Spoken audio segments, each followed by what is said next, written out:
What up, everybody, and welcome to Tale of the Tape, brought to you by Gym Bag Entertainment, and this is your combat sports show by guys who love combat sports. As always, it's your host, your boy Craig, here with my co-host, Your Fight Island forecaster, Michael Johnson.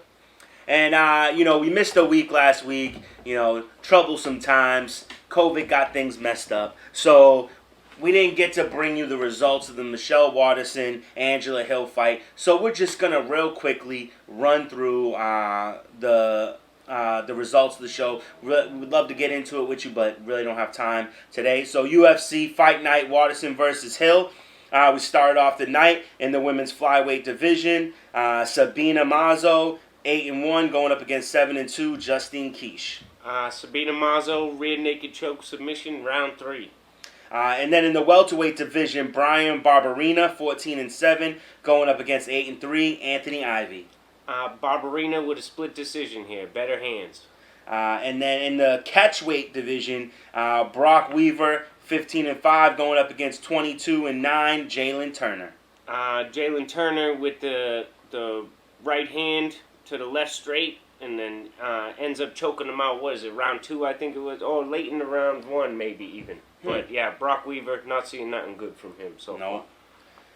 Heavyweight division, Alexander Romanov, 11-0, going up against 15-5-2, Rogue Martinez. Romanov with the round 2 submission, man, high pace from that big man. Mm-hmm. Lightweight division, Roosevelt Roberts, 10-2, going up against the 8-1-1, Matt Frivola. We had to step in Kevin Kroom here. Kevin Kroom. On short notice, and left hand knockdown and gets a guillotine. That was amazing. Surprising win. Round 1 submission for Kevin Kroom. Early round 1 submission. Really good. Mm-hmm. Women's bantamweight division, Julia Avila, 8-1, going up against the 6-4, Sijara Eubanks. Competitive fight, Sijara with a good unanimous decision. Yeah, good ground game. Yeah, entertaining, good exchanging. Yeah, and on the ground. I'm loving what I'm seeing. Good switches and scrambles. In the flyweight division, Matt Schnell, 14-5, going up against 19-11-1, Tyson Nam. Oh, okay. Is this a different one? No, I thought this one got moved. Oh, yeah, it did get moved. Yeah, that one got moved. You're right. And Schnell dropped out. It was a different opponent. Yeah, exactly. In the flyweight division, Billy Quarantillo, 14-2, going up against 13-3, Kyle Nelson. Billy Quarantillo with a TKO in round 3. Competitive fight, though. This was a good one. It was a good one. Lightweight division, Bobby Green, 26-10-1, going up against 15-2, Alan Patrick. Bobby Green looking great. Another nice unanimous decision. Good takedown defense, calm striking, good top control. He's got it all around. No respect for Alan's hands. Would have liked to see him put more together, get a finish. Honestly. Correct. Yeah. He should have tried harder to finish because straight domination. Yeah. Can't wait. Bobby Green on a tear right now. Can't wait to see his next fight. Absolutely. Women's flyweight division, Roxanne Modafferi, 24-18, going up against 11-4, Andrea Lee. Roxy with a solid decision. Very happy to see this. Better everywhere. Oh, completely. She took that last loss and she turned it around. Better footwork, better hands, better grappling. Absolutely. Lightweight division, Otman Azatar, 12-0, going up against 16-6, Kama Worthy. I was hoping for Kama here, but we knew it'd be explosive. Yeah. Otman with the 2-3 combo rocks him and then just throws, everything. But the kitchen sink. Oh, man. Big shots on Kama. KO round 1. Yeah. Early. And then in the strawweight division, the main event, Michelle Waterson, 17-8, going up against 12-8, Angela Hill. Did we skip Ed Herman and Mike Rodriguez? The fight with all the controversy? Oh. Ed Herman ends up winning by Kimura. After getting TKO'd. Was that in this one? I believe that was this fight.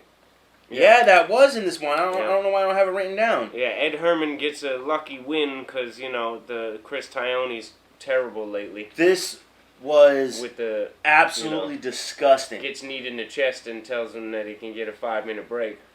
And, oh, my God. He should have been TKO'd. And then he ends up almost breaking Mike Rodriguez's shoulder. I mean, thankfully he's all right, but super pissed about this all the way around. Yeah, gets robbed of a win. First of all, if you stop a fight, you cannot continue it.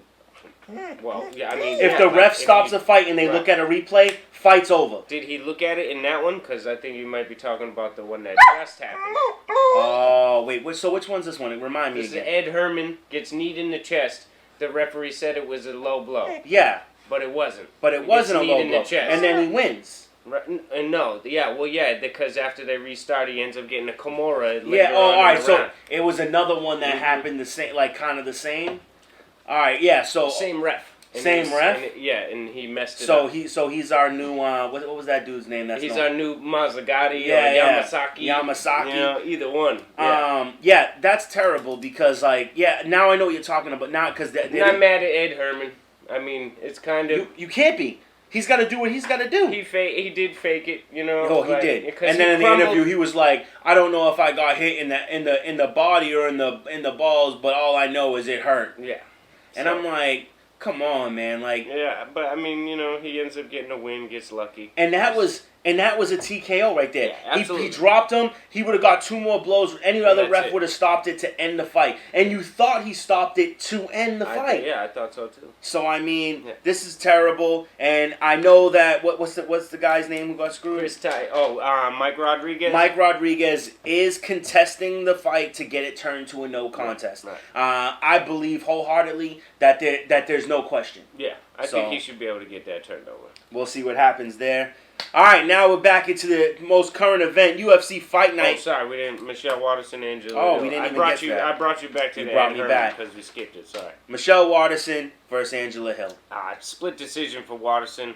Like I was saying a minute ago, I think it was just, you know, she looked a little flashier and had the big takedown and a good round 3. But the numbers are for Angela, and for me, she had the aggression and the, you know, coming forward. So Yeah, I don't know. had her win this fight. I think will she admit, gets robbed again. I will admit that I did think it was gonna go to split decision. Yeah. But excuse me, Angela Hill all day. But I mean, she knows, and like she said, she got to do more. She got to put And- these women away. And that's the other side of it. We know as a fighter, you know more than anybody else. You never Gotta leave it win. in the hand of the judges. The only way you leave it in the hand of the judges is if you do what Bobby Green did, and you put in such good work that they can't it can't even go either way. Absolutely, like you got to win. All right, You know. UFC Fight Night, Covington versus Woodley.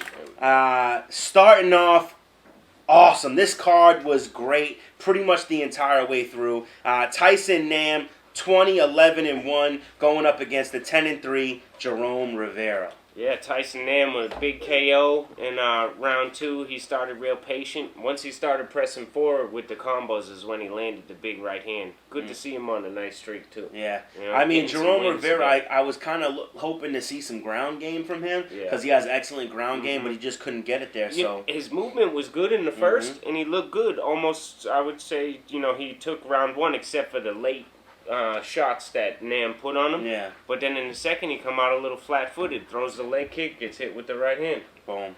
You know? All right, and then we continue with the bantamweight division. Andre Ewell, 17-6, going up against 10-6 Erwin Rivera.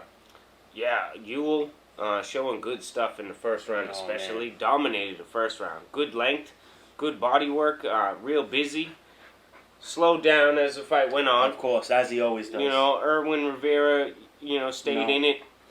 Closed a little better in the second round, but he couldn't really get to him. That length was too much. Good defense by Ewell, and great decision. Ended up with a split decision. I know that was a little weird to me. I didn't think Rivera pulled it in that close because Ewell was super busy, Yeah. even in the third round. Correct. You know, but some great tattoos on Andre Ewell, huh? I know. He's got some good ink. Yeah. And then we have, once again in the bantamweight division, Journey Newsom, 9-3 with 1 no contest, going up against Randy Costa. Yeah, Randy Costa, Taunton Zone, Taunton, Massachusetts. Yes. Lands the straight left and then feints the straight left and throws the high kick right behind it. Oh my God. Got him to react perfect. I mean, so perfectly. and I'll give him technique of the week for that because he landed the good straight left to make that possible first. It was nice and long, you know, guard real nice and long, real Reminiscent high, you know, of an old Donald Cerrone. right? And puts the straight left on him and hurt him, so he feints it the second time, and Newsom, you know, pulls his head straight back. gets hit with the high kick, and knocks him right out. Great kick. Great to see him get a big finish like that. Round 1, 41 seconds. That was crazy. Yeah. It was beautiful. It really was. Really masterful. In the featherweight division, Darrick Minor, 25-11, going up against 12-4 T.J. Laramie. We had some great finishes, huh? Great finishes. Laramie shoots a nice takedown attempt early, but he leaves his chin in there, and he looked like he was just like too comfortable with keeping his chin in there while he tried to work for that takedown. I think he felt like he was going to be able to beat it. Like, I'm fine, even if he goes for it, and Darrick Minor goes for it all the way. It's one of his best submissions, and boom, round 1 minute and 52 seconds in, gets the tap. Beautiful. Yeah. Darrick Minor coming in as a huge underdog in this fight, and takes the victory. Can't wait to see what he has next. Like to see him go a little bit longer.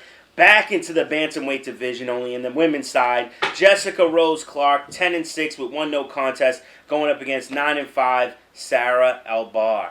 Yeah, this is the fight that I was talking about where Tyone messes up again. Oh.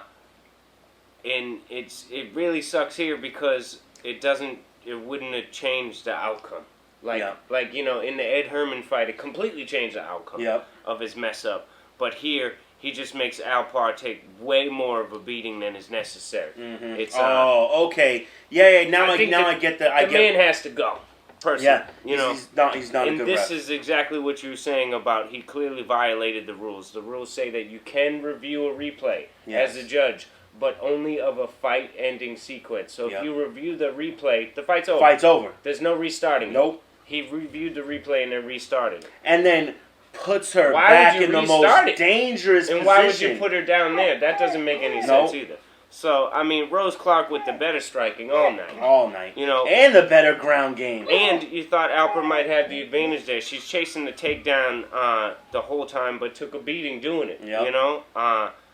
Rose Clark, when she realized she was winning the grappling, starts, saying, fine, I'll take top control. They start scrambling. She starts hitting her with good knees in the clinch, and she throws a good knee as her butt's sinking down on the cage, and, it's legal at first. Yeah. And it blows her nose up, puts it on the side of her face, and you think the ref's coming in to stop it, think he's waving the fight off, but he's calling time, because he thinks it's an illegal knee. Okay, at that point I'm like, oh, this is terrible. He's going to call the fight because she can't continue. Her face is jacked. Jacked. She's not with it. And she's getting beat up. And she was asleep from that. Mm-hmm. He gives her time to recover. The ref comes in and checks her. The doc comes in. Bruce Buffer was trying to come in the cage and everything, and he's like, no, I didn't call it. Everybody get out. And crazy, he actually verifies verbally that he looked at the replay to Alper. It says, no, it wasn't an illegal shot. I thought it was, so we're going to restart it. That right there is a violation of the rule. Exactly. So you broke the rules. You should be done. Because you said that you reviewed it. You said that you used the replay to review it. So that means the fight's over. Yep. Okay, so you judged that it was legal. That's a TKO. It's over. He starts him in the same position with Rose Clark standing over her. I know. While Alper is sitting down on her butt against the cage and lets her beat on her for another minute until she works her way up to her feet somehow. Hats off to Alper there. Great fortitude there. And then takes another knee and crumbles, and finally he calls it. TKO in round 3, 4 minutes and 21 seconds in, but she took way more of a beating than she had to. I don't want to see this ref no more. No. That was absolutely disgusting. And one mistake is, you can't see what's happening. You're not judging things correctly because you missed where these two knees landed, both of them, 2 events in a row, and you put 2 fighters' safety in jeopardy, by missing these shots. It's ridiculous. Yeah, it is ridiculous. So hopefully Dana White will do the right thing and get this guy out. I think he's a Nevada State Athletic Commission guy. So hopefully they'll get rid of him. Yeah, because it's not hopefully Dana White's they'll choice. do the job. I always forget that Dana White. Really he came right down to the ring though. He was pissed off. So I mean, he's got his voice. Yeah, means yeah, something, yeah, you know what I exactly. mean? He could be like, we don't want to use Right. him. Like, I don't care who. Yeah, I don't care where we're fighting. That boy ain't stepping in my octagon again. He shouldn't. Yeah. All right, in the women's flyweight division, Mayra Bueno Silva 7-1, going up against 12-9-2 no contest. Mara Romero Barella. It's an interesting fight. Yeah. I thought Barella was doing pretty good on the feet. Ends up getting a takedown early. Stayed in the triangle setup too long. Kind of like T.J. Laramie just staying in just the hanging out. guillotine setup. You know, she was safe posturing up, but why are you gonna play like that with a jiu-jitsu person like Bueno Silva? She keeps that triangle set up the whole time and just waits for her to make a mistake and takes the arm bar. However, it was me if she tapped before she was even extended. Like, her arm wasn't even straight. Like, there was no pain yet. Maybe she just knew it. It was like, I'm not even messing I with know what's going to happen. Yeah. Let me out. I mean, she didn't even want to feel what it felt like. Yeah, she was like, I mean, maybe, it's smart to not want to potentially, because you don't know what they're going to do, when that happens. That's why they tap, too, is because, they can't take it no more. Right. If it's going to break, she don't even want to get to that point. Yeah, she didn't even want to try to, escape. No. All right, in the featherweight division, Mirsad Bekic, 13-4, going up against 18-3. A lot of 18-3-1 and one no contest. A lot of no contests in the fighters here. Damon Jackson. Damon Jackson, 3 days notice with the worst hairline in the UFC. Nah, I'm just playing, bro. Awesome dude. Veteran grappler. Finally gets in the UFC here. Bektic, he's had a great UFC career, but had some ups and downs lately. Blanket wrestling from Bektic for like the whole fight. It looks like Khabib with the chain wrestling, chasing position to position. I was more impressed because you're used to that from Bektic. That's his style. But I was more impressed with Damon Jackson being able to weather all the positions and being able to, to not get hit with too much ground and pound and being able to transition and never get stuck in a really bad position. You know what I mean? I was getting tired watching that. All that grappling. Sweating. Yeah. And, I started pulling for Damon like halfway through. Like, if you can weather this, there's no way this man can put up that much offense. You know what I mean, grappling wise for 3 rounds. Like he's not Khabib. Yeah, exactly. He's looking like Khabib at the moment, but he's not him. And third round he weathered that storm good, and Bektic looked like he lost a step cardio wise. He gets a guillotine on, which he was trying a couple times. Yeah. Finally gets it tight, switches to the top. Bektic got a tap. Tapped Nice. him out, third round. Minute and 21 seconds in, and a fight he was clearly losing. Oh, man. Great win. That is a great win. Flyweight division, Jordan Espinosa, 15-8 with one no contest, going up against 19-3, David Dvorak. It's good to see the flyweights in action. Yep. These are 2 good guys. Both of them with, it's like a tight stylistic fight. Both of them with great movement. Both of them good strikers with decent wrestling. So, they kind of canceled each other's weapons out for the most part. And it really came down to Dvorak with the low calf kick. Mm-hmm. Espinosa landing a jab here and there. Dvorak landing a jab here and there. Maybe a right hand here and there, But the only thing that really separated him is David Dvorak's low calf kick. Gets him the unanimous decision. There it is. I don't really remember this fight that much. Least of the night. Least of the night? Yeah. Okay. Top level skill. Yeah. But Just a chess match. But this was Chess an match. awesome card. Yeah, like you couldn't. Just as far as entertainment. Yeah. That's it was least of the night. But to me, that was a chess match. This was high level stuff.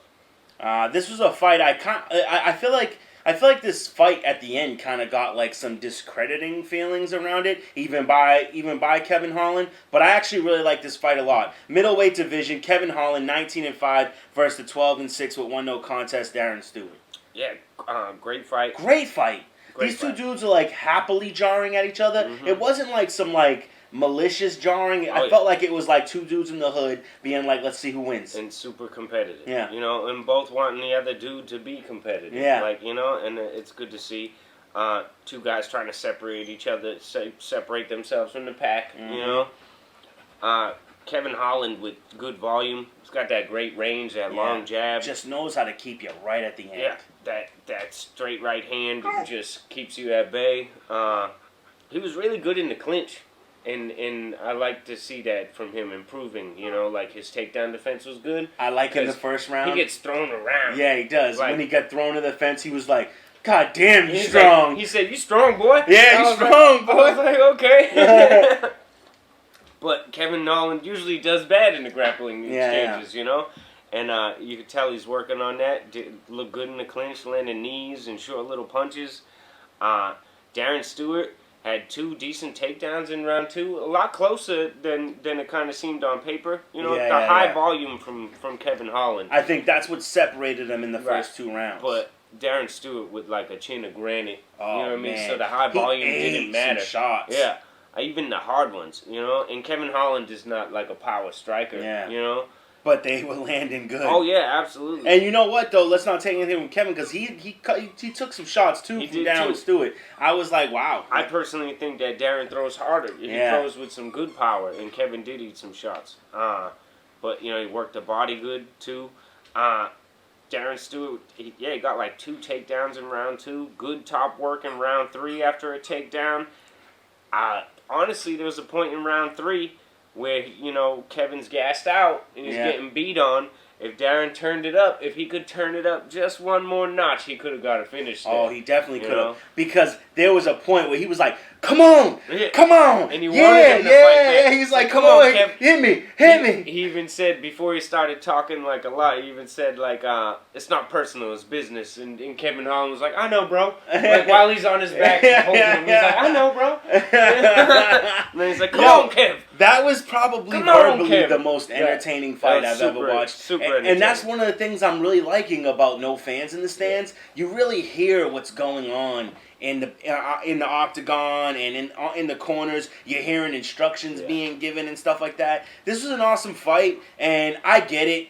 You know, you can say that was a 10-8 round or whatever you want to say, but like, that was an excellent fight. Kevin Holland won it, but I do agree. I'd like to see it ran back. Kevin gets a split decision here, because you know, I think the ref seen how I seen. You know, Darren Stewart gets 2 takedowns in the second round, and then clearly wins the third round. Yeah. So round 2 is a toss up. That's a close fight. It is a close fight. I want to see it ran back. But yeah, Kevin Holland won on the volume striking in the first 2 rounds, you know, because he was getting worked in the third. Oh, worked in the third. All right, and then we have, in the strawweight division, Mackenzie Dern, 9-1, going up against 10-10-1, Ronda Marcos. Yeah. 500 record. Mackenzie Dern's a problem. Super problem. She came out striking hard, too. It looked like she wanted to strike. Yeah. You know? Well, because I feel like she expected to strike. Yeah. Because she's like, why would you ever want to go to the ground with me? Right. And she slips throwing the big high kick. And Randa goes into her guard. Into her guard. I don't know what she was thinking. She should have stayed standing. Goes into her guard, just gets set up from there. Doesn't land any ground and pound, just gets worked until she eventually finds herself in a deep armbar. I felt like you saw it in her face, though. Like, when she got in the guard and Dern put her legs around her, you could see it in her face. She's just like, damn, what did I do? What have I done? Like, if I stay calm, maybe I can get out of this. Yeah. But I messed up. At this moment, she realized. Exactly. Uh-huh. And gets her with perfect. the nasty armbar. Submission, round 1, 3 minutes, 45 seconds. I love how she said, doing her thing. What was the move? She was trying to go for the cross omoplata or whatever it was called. Oh, I don't know. I didn't catch her. Oh, you didn't. She said she was actually going for a move that a submission no woman has ever pulled off, and it was like a crucifix omoplata or something like that. Yeah, at first, when she got her, she had the she was going with both legs behind her head. Yeah. And she had the crucifix armbar. Yeah. You know, and I think she was going for some kind of variation there. So, Yeah. because no one's ever done it in I a was like, oh, female. what is she doing there? Yeah. And then she said like the way she gave up her arm, like, and she allowed her to put her foot over her head. It opened up, so she took. Hey. Enough of that. Because I at first was like, ooh, crucifix armbar. That's cool. But yeah, she's super quality submission wise. I don't know. Randa maybe want to hang it up. You never know. Or Bellator. Bellator. I mean, start up the strawweight division. absolutely. I like Ronda Marcos. She's still got quality skills. She's still got quality skills. She's just not gonna beat anybody of in the top 10 anymore. Mackenzie Dern's a standout, especially on the ground. I honestly wouldn't mind to see Mackenzie Dern running back with Amanda Hebos. Ooh, You know, yeah. I mean, it's eventually going to be that she keeps winning. Mm-hmm. You know, Let's do it. All right, in the light heavyweight division, Johnny Walker, 18-5, going up against 18-6, Ryan Spann. what a crazy turn of events! What a crazy turn of events. Crazy entertaining. Super. Like, this card all the way through, just, like, so fun to watch. Yeah, Johnny Walker ends up with the win, but I mean, this could have went either way. Fight starts out. Ryan Spann lands a big left hook, almost like an overhand. Johnny Walker crumbles, you know, and instantly wakes up on the ground, gets mounted with his arm trapped in the mount, and escapes after getting dropped with that left hook. I don't know how he did that, but when he did do that, I was super impressed. I mean, it's obvious that he regained himself instantly all the way, or else how do you escape that mount? I mean, and then, well, I think personally, right, I watched the fight over and over again in slow motion a couple times. Yeah. And I think Johnny hurt him right off the bat when he throws the leg kick and the quick right hand. Yeah. And he catches Spann good. Yeah. And that's when Spann lunges in and throws the left hook. You know what I mean? But I think you see the wobble to Spann too. Of course. You know what I mean? And that's when he shoots in, and then they separate, and then they knock each other out. And then Johnny throws another good, sneaky straight right hand while Spann throws the big hook, and they both connect. Johnny takes the worst of it and falls back across the octagon into the cage, but you see Ryan Spann crumble down too. And lost he his falls legs. forward trying to punch him again, and then goes for the double leg. I was like, whoa, why is he shooting for the double leg? You know, like, because you realize he's super hurt as well. And then the hammer fist on the side of the head. First the elbows, then the hammer fist. Crazy. Like, it was brutal. Yeah, he's landing hammer fist after hammer fist, looking to the ref like, is he going to stop it?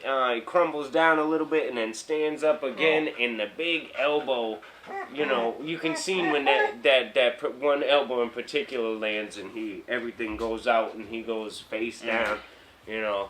Yeah, that was pretty rough. Corner's crying about back of the head, and no, it wasn't. No, because at one point I thought, because even Denny called me right away and was like, "Was that the back of the head?" And I was like, "I don't think so. Like, it looked clean. It looked super. I mean, maybe when he's rapidly firing the hammer fist at her at first, one or two might have slipped, but." Mainly, it's right on the ear, right behind the ear, and they never call that back of the head. Exactly, that's always legal. And I personally, when I was watching it, I was like, "Ooh, did he get him in the back of the head?" And then they showed a replay, and it's clearly behind the ear. Clearly like behind the there's ear. a possibility that I think I would even only say maybe one landed, but like. And that's not a problem in a flurry of 10 punches for me. You know what I mean? Especially in that spot. That's pretty precision. Especially not when you're just ending a guy. Right. Like it's literally the waiting for the ref to come. Like he was. I feel like as soon as he landed the three elbows, the ref could have stopped it. What a thud! Yeah, it was pretty. It was pretty brutal. And them hammer fists were hitting with such. You know, hammer fists don't always look so powerful, but when you hear the hammer fists landing like that, them thuds, you know, it's terrible. And you see the legs go limp like that, like ugh. It looks like Johnny Walker is in the midst of a comeback. I believe so. You know, he's been traveling around trying to find out who he's supposed to train with. You know, and he settled in Ireland. You know, training with Faraz Zahabi or whatever at the camp where Connor used to train at. You know? Okay. And yeah, I think they're doing good stuff for him. They are. Yeah. They are. He's still got that little bit of a suspect chin, you know. But I think that's there's more, a lot of fighters who I are believe really it's good. his wild striking style that leaves him open for them big shots. Yeah. You know, because it's never a little punch that's hurting him. No. The only people that have hurt him, you know what I mean, are Corey Anderson with them huge punches, and then their huge punches from Ryan Spann. So And he didn't go to sleep. No. Like either time. And really. he recovered fast. Right. So we'll see what happens. Yeah. All right. Good win for Johnny Walker. This is crazy. This is crazy, guys. If you didn't watch this fight, you missed out on some magic. In the middleweight division, I don't want to mess it up. Say it. Khamzat Chimaev, 9-0 against the 31-14 Gerald Meerschaert. And you know what I saw? And I actually agree with this. Meerschaert is the love child of the two most hated enemies in the UFC, Khabib Nurmagomedov. I just said it. That was like the perfect And most Conor perfect time you've ever McGregor. said it. Absolutely. It makes sense. Yeah. When they showed the stare down between Khamzat and Gerald, it was like I think I seen a meme that said like the B-rated Conor and Khabib or something like that. But I don't know, man. This kid Khamzat might be destined for big things. I'm not a hype train guy. Like you know that. I don't jump on the hype trains. You got to show me something good. And I'm jumping on board. I'm officially. I think I'm on board. I'm officially a fan. Yeah. I think I'm on the hype train with this guy. You know, the first two guys he ran through were nobodies, so you know maybe not that crazy of a thing. Yeah. Maybe you're putting a really good fighter against guys who ain't good enough. Gerald Meerschaert, solid opponent. Nobody will ever say that Meerschaert's an easy fight for anybody. You know, but he looked scared. He did look scared. From the first moment, backpedaling too much, and all it takes is one fast right hand from Chimaev to put you to bed. I mean, it makes me think that the pundits will look at the fact that Gerald Meerschaert did get knocked out by Ian Heinisch in his last fight with a quick early punch. So maybe his chin is suspect now. I don't agree with that. You know, because Gerald's been tested. It takes a good shot to put him out, and that was a hell of a punch. I love that punch because if you see, like, Meerschaert actually defended the punch almost well, but it rocks off his wrist. So therefore, it's like a partially blocked field goal, deflected, lands flush, and puts him to bed. Yeah. And then he pulls the slight Jorge Masvidal super necessary punches because Meerschaert was out, and it was the two punches it took for the ref to get there. Nothing mean. Nothing No. malicious. I don't hold nothing against him for doing it. No. You gotta swing until the ref breaks it up. Because if you don't, and the ref don't break it up, and you get beat, that's on you. Right. So, and the thing I love about this is like we were looking at Chimaev as more of a Khabib-style fighter. Get you to the ground, get you in a position, beat you down. Right. Now we see. But now we see, unlike Khabib, more like Conor, he can hit you with the one-hitter quitter. One punch knockout. And round 1, 17 seconds into the. That's crazy. And actually, you know what? I was actually watching it online. Technically, he knocked him out in 15 seconds. Yeah. But the extra 2 seconds is like from the ref stopping it to the clock stopping. And this kid is great. I'm actually a little bit upset that he has to fight. And I thought it was supposed to be in this upcoming pay-per-view, but I'm upset that he has to fight Damian Maia. Yeah. Like you just beat Meerschaert. Why are you not going higher? Meerschaert just beat Kevin Gastelum. Right. And but then Meerschaert had the bad loss. He ended up fighting Ian Heinisch last and got TKO'd. So put him up against Ian Heinisch. Right. I totally agree. But Hamzat wanting to go, to his actual weight class of welterweight now. Oh, he is actually He welterweight? is a welterweight fighter. Oh, see, because I He's saw just- people... He's filling in where he wants to fill in, Oh. taking fights where he can, and doesn't even care. Just wants to smash him. Wants to smash him But all. he can fight between both weight classes, so we could be looking at doesn't a lose- welterweight, Could be middleweight. double-weight champion. Mm-hmm. And he doesn't lose any power going up to 185. He looks the you know, same. but faster, Yeah. So and then he'll go to 170 and be more powerful. yeah. This That's dude's dangerous. crazy. It's dangerous. Super dangerous. Has enough power to compete with middleweights, but he's faster than them. And then goes down to welterweight and has more power than them. Mm-hmm. That's Wow. dangerous. Yeah. You know what? Maybe And it's he too. just wants to fight. Maybe it's too high of a jump, but because we talked about the lack of interest, when you're not interested, I thought about it. Leon Edwards. I thought about it. Yeah. You a bad man? I like it. I don't think there's nothing wrong with it. I think Leon will play some dumb shit and act like he's too high up, and that's the whole reason why he doesn't get the stuff that he wants. Why you ain't interested? Right? You know what I mean? You beat Kamayev and you shut that down? Right. Boom. Title shot. One thing I want to say about Leon Edwards real quick, because it kind of relates to Chimaev in a bit. Like, Stephen Thompson comes out on Twitter a couple days ago and respectfully called out Leon Edwards. Super respectful. Oh, because Like, he's a super respectful And then guy. he was like, I think that was my first Twitter call out. First time for everything. Like, it was just a funny little Yep. thing. But he was serious, wanting to fight Leon Edwards. and that's a good fight. And no response from Leon Edwards. You know what I mean? Because he doesn't know what to do because it's not somebody talking trash. Like, fight the man. Fight them in. Because- That's a good fight. Because he's probably looking at him like too low ranked. I should get a title shot. This is why you don't get a title shot. However, But, I mean, isn't he Hamzat Chimaev Yeah. responded to Stephen Thompson and said, "Leave Leon alone. I'll smash you next. Let's fight." Ooh. I like that I fight. love that fight. I mean, if you want to complain, because there are pundits that could say, "Oh, Mearshot's not the real test." You're gonna say Wonder Boy's not the real test? Wonder Boy is 100%. You know? Wonder Boy fought for the title twice. We thought Vincente Luque was ready for the top 5, and then he called out Wonder Boy, and look what happened to him. You know what I mean? Oh boy, Yeah, it's a tough one right there. yeah. I like that. I love that. I actually like. I like the idea of Leon Edwards, but I think stylistically, and I think promotability of this fight.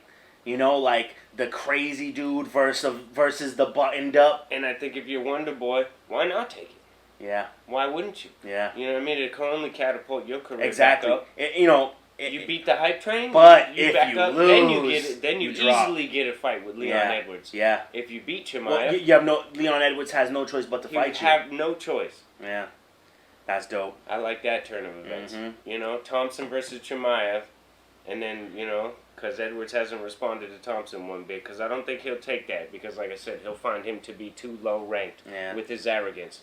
I mean, know? he's kind of disappearing into obscurity, so Because of the arrogance and yeah, stuff. he might want yeah. to do something soon. Yeah, that's what you do.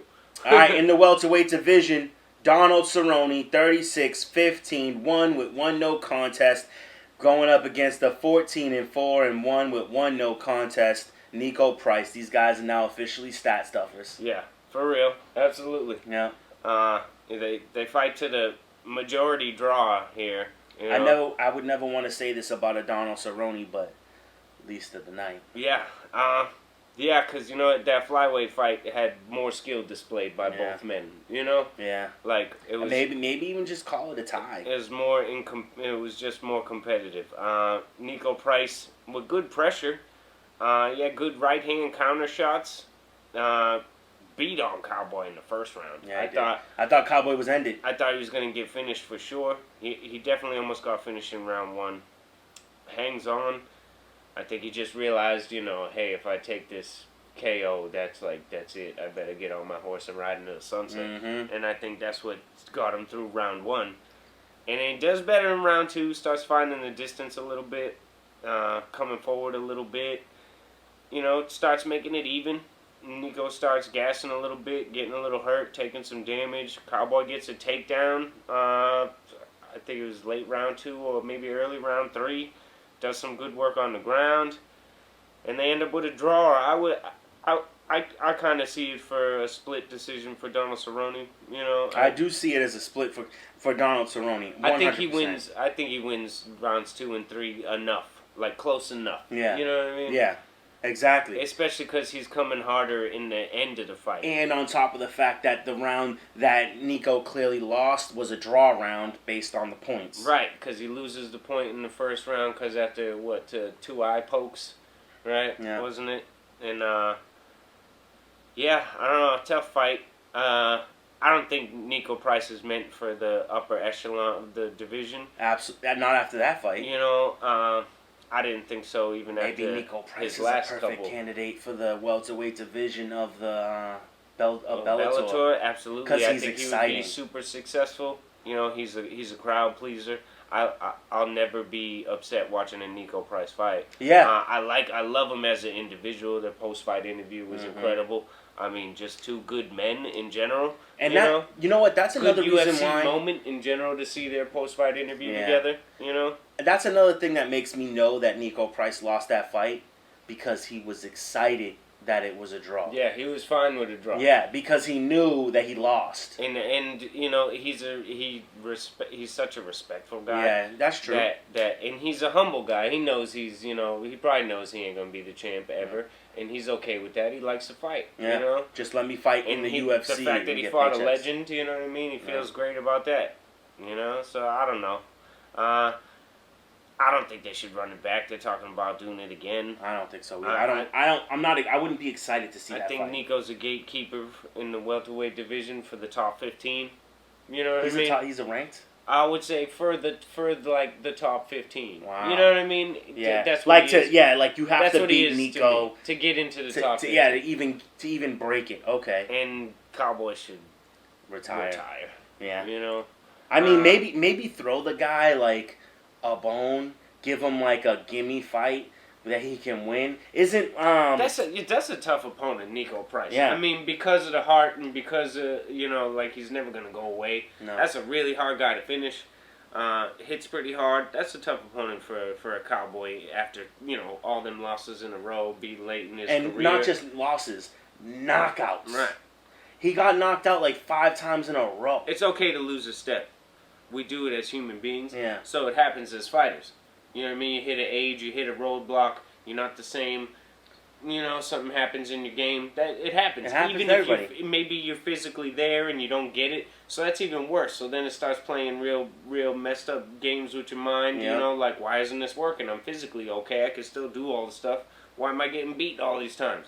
I don't think that that's not like something you overcome. Maybe not for everybody. You know what I mean? I think that's it. I think that's it. That's Yeah, like he's reached his ceiling. I might just make it worse for you. Yeah. Going on. He's what I mean? not a young Sure, guy. you can get yourself a comeback. Yeah. And go on a nice run and end it off in the sunset. But what if you don't? Then you might just make it worse for yourself. Yeah. And beat yourself down mentally after an incredible career. It's a tough one. Nobody wants to see Cowboy losing 4 and 5 times in a row. No. You And know? not like, I mean, this one went to a decision. Or but, not being competitive. Yeah. That's glad we got to see him be competitive. Yeah. He was. But he knows he wasn't anywhere close to, we haven't seen him fight as Cowboy in, a while. in at least 5 fights. Mm-hmm. I agree. Yeah. Since that, I feel like he hasn't been Cowboy since that great win over who was it? When he got the combo with the head kick. Rick Story. Rick Story. Yeah. When he beat Rick Story, I feel like that was the last time you saw Cowboy and was like, Right. man, When this have we dude's even killing seen him throw a combo like that, since then? Yeah. It's just not. There just comes a time, I think, maybe. And even Dana White said it's time for a conversation. The problem with it is nobody can decide that but Cowboy. Yeah. That's true. He's got to figure that out. Yeah. Guess Guess we'll see what happens. All right, and then we got the main event in the welterweight division. Colby Covington, 16-2, going up against 19-6-1. Tyrone, leave Fight World alone with me. Oh, man. Colby Covington with the TKO in round 5, 1 minute, 19 seconds in. due to the broken rib of Yeah. Tyron Woodley. And they showed an X-ray of it. It yeah, was real. because at first I didn't really buy it. I'll be Me honest. neither. In live time, I didn't buy it. I said he wants a way out. He's done. You know what I mean? So he's calling an injury, and that's horrible. You know My what I mean? problem with Tyrone Woodley is, yeah, in all these interviews, right? You're at the podium. You're talking on the radio. You're saying, I'm gonna beat the hell out of this boy. I'm gonna beat him left and right, clean the floor with him. You talk so big. You get in the octagon, and it's like the scared little kid getting punked in the playground. It's the same thing like I was just saying. That's not a physical thing. It's not a physical thing. Yeah, it's a mental that's thing. happening to him. Yeah. You know what I mean? His skills didn't go anywhere. He still possesses those physical attributes. You know, he's going through his training camps. His mind isn't, though. You know what I mean? Something's gone. I mean, the man is also, he's like almost the same age as Cowboy.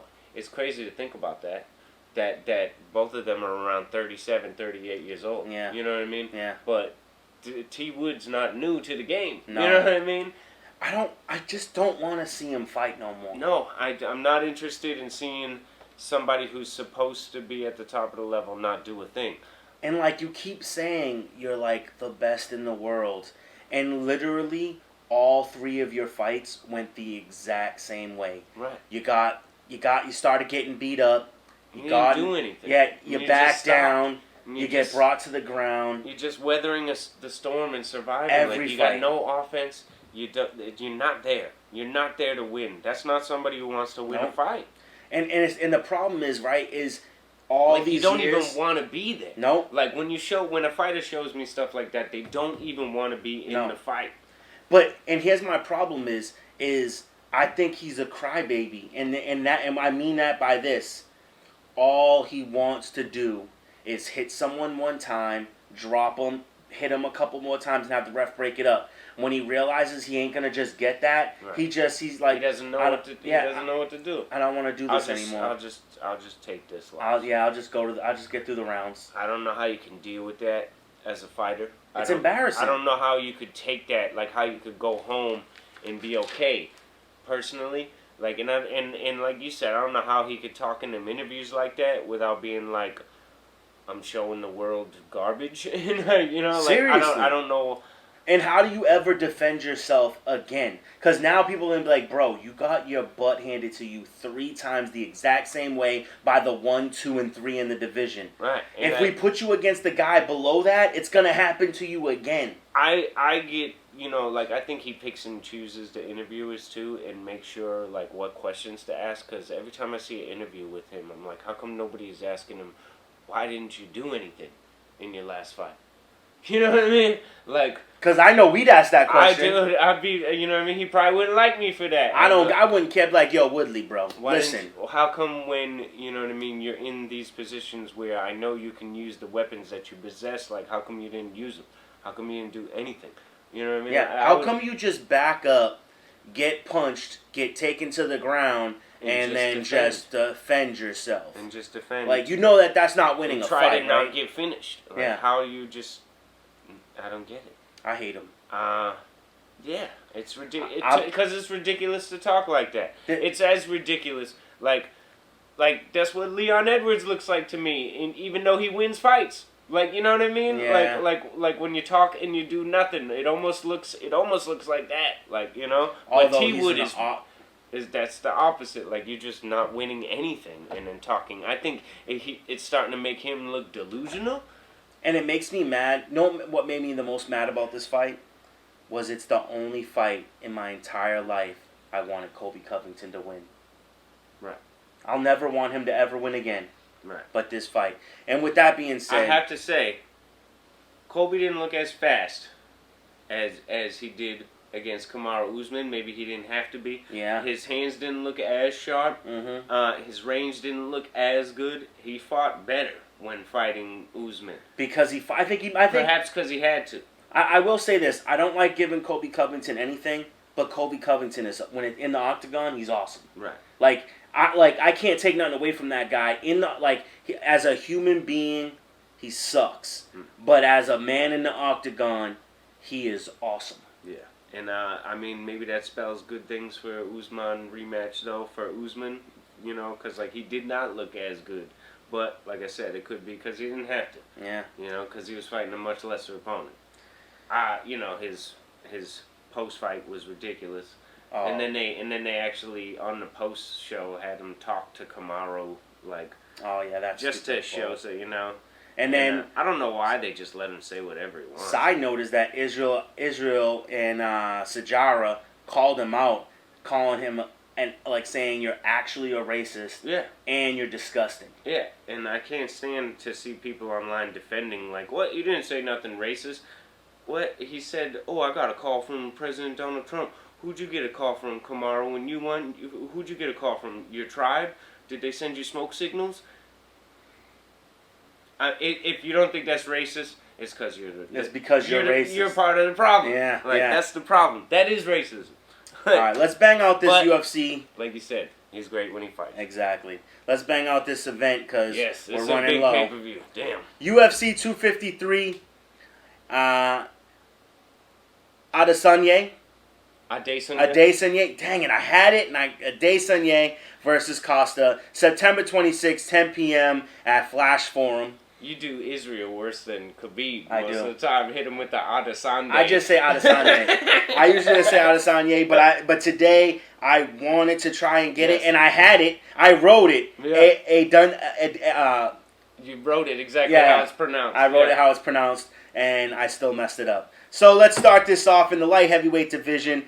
Kadis Ibragimov, 8-3, going up against 9-2 Danilo Margis. Kadis Ibragimov, he is 0-3 in the UFC. Oh, And last loss was a round 1 KO to Roman Dolidze in July. wow. So, yeah. Like, I'm just gonna go with Danilo. he must not. Yeah, he must have just cleared the concussion thing. You know what I mean? Yeah. The suspension after that, and then Danilo is his debut, but he's got 2 wins in a row. Yeah, I'll pick him. There ain't nothing good from Ibragimov. And then the main event of the early prelims in the heavyweight division, Juan Espino, 10-1, going up against 10-3, 1-0 contest, Jeff Hughes. Interesting. Juan Espino won the Ultimate Fighter 28 Wow. in November of 2018. And Hasn't fought since. wow, that's the same thing that happened with what's the girl in the strawweight division, the wrestler, Tatiana Suarez. Yeah. She won and then didn't fight for 2 years. Yes, just soaked up the fame for a Yeah. bit, maybe. Jeff Hughes, 0-2-1 in the UFC. Okay, You got 2 numbers, but not a win. but not a win, Yeah, and is still fighting in the UFC. Yeah, he's got losses in that eye poke, no contest against Todd Duffy last time. Oh yeah, I think Todd Duffy copped out, but Yeah. still. yeah. Juan Espino. Let's go with Yeah, the, I'm I'm going going with Juan the Espino. Ultimate Fighter winner. Start the prelims in the light heavyweight division. William Knight, 8-1, going up against the undefeated 6-0 Alexa Kamor. Alexa Kamer, Kamer. contender 2019. And since then he's had a decision win versus Justin Ledet in January. Pretty solid. William Knight, it's his debut. He got a round 1 KO on the contender September 1st. Wow. Yes. I remember I'm loving these dudes coming straight from the contender with the no time off. Yeah. But you know me, I'm a hoe for the O. Yeah. Kamer. I'm going with William Knight. Awesome. In the featherweight division, Shane Young, 13-4, going up against 16-2 Ludovic Klein. Ludovic Klein. Nice. Yeah. Shane Young, 2-1 in the UFC. He lost versus the champ Alexander Volkanovski in his debut, and then he's got a win in 2018 and 2019. Not too active, but 2 wins in a row. There you go. Ludovic Klein, it's his debut. He's got 7 wins in a row and 6 of them by finish. Wow, I'm going with Klein. Yeah, me too. In the welterweight division, probably should be making his last fight, but probably not. Welterweight division, Diego Sanchez, 32-12, going up against 16-4 Jake Matthews. Diego Sanchez, seen a lot of weird stuff from him. He had the decent win versus Mickey Gall. That was a good ground and pound stoppage. Oh that he yeah, got. yeah. And But then then he- he has the win that he just like Then stole. then he had the loss to Chiesa even after the win to Mickey Gall. Chiesa beat him up pretty good for unanimous decision, and then he gave up against Michel Pereira Yeah. because he got kneed in the head. Yeah, he got kneed and in the took head. the veteran move to take the DQ. Oh, God. As people who defend him say. No. The veteran move. He Maybe- should have never been in there with that killer. Maybe anyways, him though. and Cerrone should have a retirement Like fight. that was a bad matchup. I don't mind that at all. Welterweight, if you're gonna give Cerrone a person to fight, give him and then why not a Diego win or Sanchez? lose, they both retire. Absolutely. Lightweight division. 18-13 for Diego Sanchez in the UFC. Damn, 18 and 13. Oh, Jake Matthews. I'm taking Jake Matthews. Oh yeah, Jake Matthews. He's got 2 wins in a row. Rostam Makhaman and Emil Meek. Boom. So yeah, 9-4 in the UFC overall. I like Jake Matthews. Main event of the prelims in the lightweight division: Brad Riddell, 8-1, going up against 21-2, Alex De Silva Coelho. Yeah, I like Brad Riddell. He's 2-0 in the UFC. He trains with Volkanovski and Dan the Hangman Hooker and Israel Adesanya. So, they got quite the camp out there. Decision win versus Malarkey and a good decision win against Magomed Mustafayev.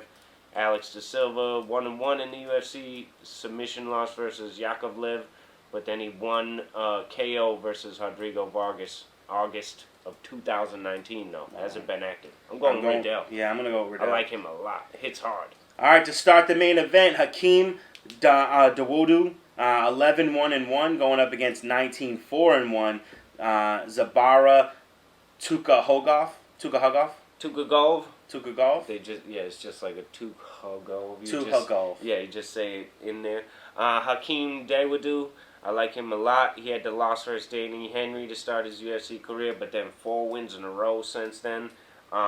He had the split decision against Julio Arce in November. Zabara Tukhugov, split decision loss versus Moicano, but then had the round 1 KO against Kevin Aguilar in February. Both of them 4-1 in the UFC.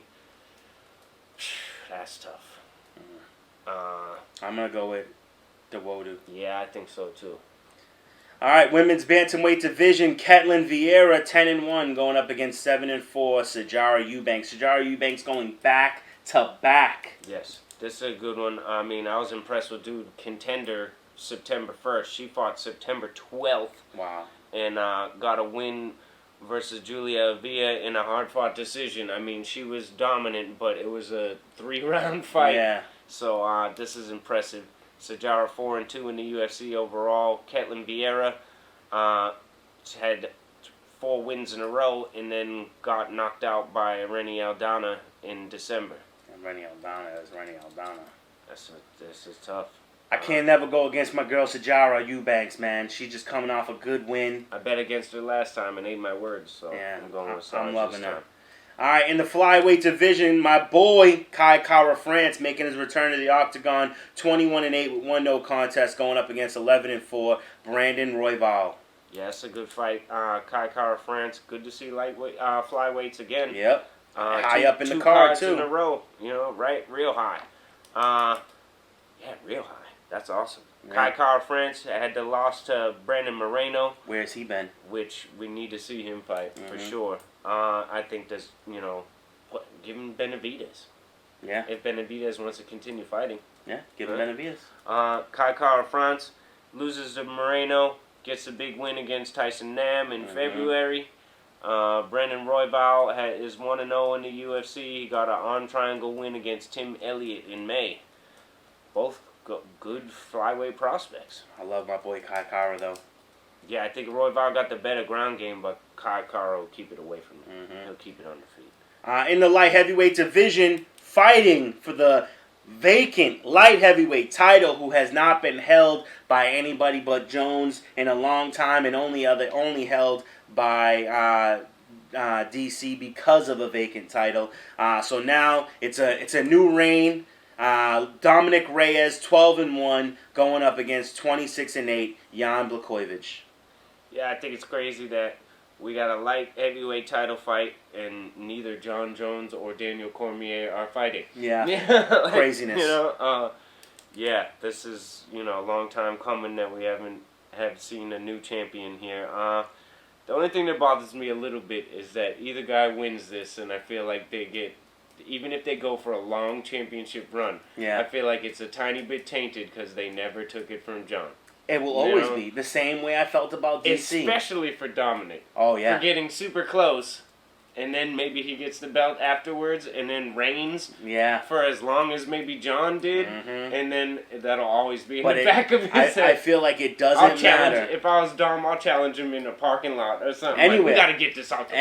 Anyway, it's got to happen. I Well- mean, I feel for him, but no matter what, you're only unless you beat John, you're a paper champ. If John retires, you become the real champ. Yeah. But if he don't retire until you fight him, you're the paper champ. Yeah. And if you fight him and you lose, then you was never the champ to begin with. No, it's messed up. It's Yeah. a messed up circumstance. I think it's better for Jan Blachowicz because he's never fought John before. Yeah. So, if he wins the championship, he could not be tainted. I- as much. I don't hate that You thought. know what I mean? don't hate that Right. thought. Not as much as it'll bother Dom. Because who's to say he couldn't He'll have just beat be him? like, I just never had to fight him Yeah. for it. You know what I mean? He was afraid to fight me because he knew right. I would beat him He the way left, I beat Dom.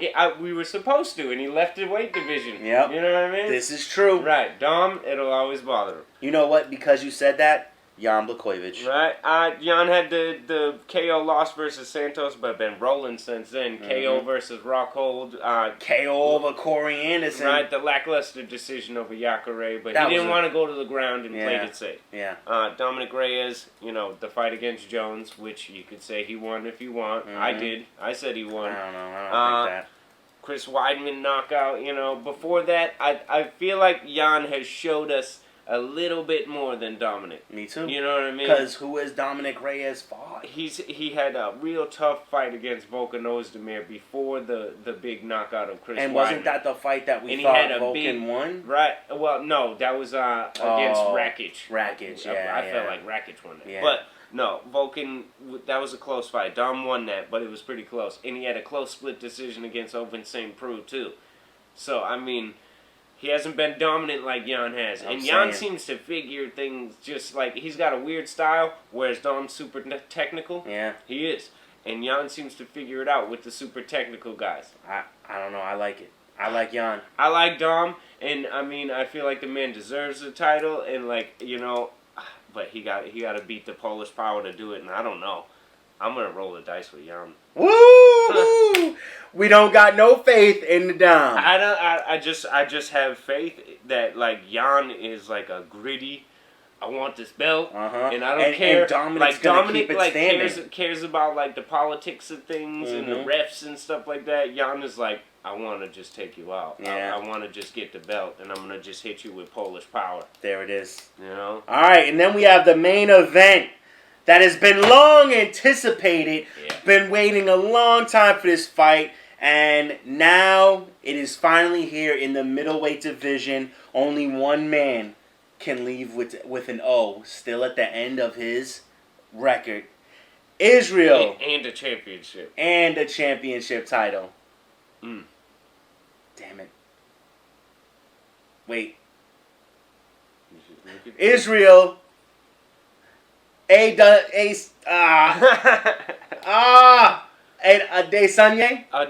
Adesanya versus Paulo Acosta. Israel with 19-0, Paul with 13-0, and it's going down. Yeah. It's going to be amazing. The easiest way to break it down, I feel like Israel's faced the longer list of competition in the UFC. He's 8-0 in the UFC. Paulo's 5-0 in the UFC. They have the common opponent in both of their last fights in Yoel Romero. Yeah. I mean, we could pick apart the differences in that fight, but that's an odd fight for Israel. It was. I don't know. I don't know how to explain that so much. I do, and he's not an aggressive guy. Yeah, he needs Israel. Israel wants you to come to him. Right. Costa goes to you. Right. And that's why it was such a different fight, because Costa was pressing Yoel, and Adesanya wanted Romero to press him. Right. And Romero and Israel are the same type of fighter. Yeah, absolutely. They don't press they get pressed and attack. Now, I feel like, Paulo Costa has shown us a serious chin Yep. with some of the shots that he took from Yoel Romero in that fight. He showed us great cardio. You know what I mean? The man came forward 5 rounds on him. Yeah. You know what I mean? And threw shots on Yoel Romero. So, I mean, he has impressive cardio, especially for the amount of weight he cuts. Yeah. He's got impressive power, impressive chin. With all that being said, I think it will definitely remain a kickboxing match, Yes. and I think Israel bests him there. I believe that when you look at the pressure fighters that have come at Israel, they've all paid for it. Exactly. You know? And that's my whole thing right there. Is that Can I think Costa Paul, get him? Yeah, of course, anybody can get got. But we've seen Israel weather some shots too. I mean, Kevin Gastelum beat his face up hard, put him in deep, deep water. Absolutely. And Kevin Gastelum hits hard. Does Costa hit harder than that? Maybe. Maybe. But I don't think that Costa has the cardio to go the distance with Israel. Right. Because in the fashion that like Gastelum did. Exactly. You know what I mean? In a war like that, because he was exhausted of going up against Yoel. Right, and he didn't take the damage. You know what I mean? Like he didn't take as much damage. In that I think fight. he's gonna fall into every single trap that Israel lays, and I think Israel's gonna pick him apart. I think Paulo Costa. I think once again Israel gets put into deep water. Yeah. But I think that his skill set, his speed, and his precision is going to be what wins him the fight. I think Costa's power makes it so that he's less dynamic than a Kelvin Gastelum. Yeah. With his boxing ability. So I think Israel has less to worry about read-wise. You know what I mean? Like it'll be 1-2s, it'll be big hooks, it'll be big body hooks. You know what I mean? Mm-hmm. It's not going to be fancy stuff from Paulo Costa.